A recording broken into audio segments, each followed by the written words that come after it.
tennis is a game of catching and tossing, receiving and sending, and the rack um, in Egyptian means palm.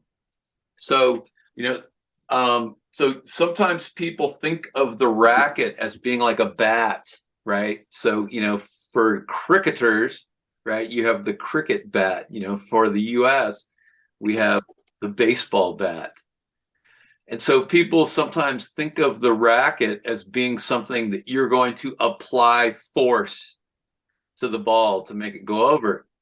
When in reality, it's really more supposed to be a hand. So we're going to accentuate the ability to catch and toss catch and toss the ball with your new hand, and so then, and that makes early facilitation towards that experience where, good, accomplished players will often say that they feel like the racket is an extension of their arm.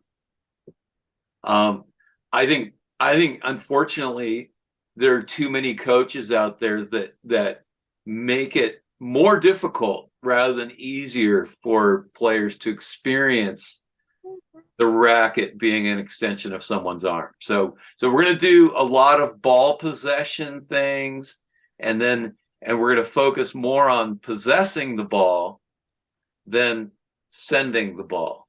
Here in the US, I think 90% or more of coaches focus solely on the sending skills of, how to do a stroke, when really the number one thing in most every sport, like consider soccer, first you have to trap the soccer ball. This is like a World Cup timely, example, right? So you have to trap the ball, you have to possess the ball before you can dribble, pass, or shoot.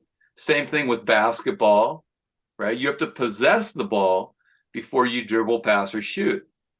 So, but in tennis, coaches don't often teach about how to get possession of the ball first before making a shot. Yeah, I like to tell my players that there's two targets.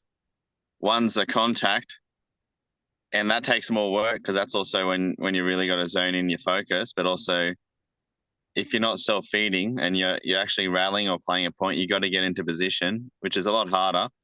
Once you're in a good position, you get that good target lined up, and then the second target that everyone thinks of is where it goes, the sending target, the target on the other end of the court. Right. So yeah, that relates quite well.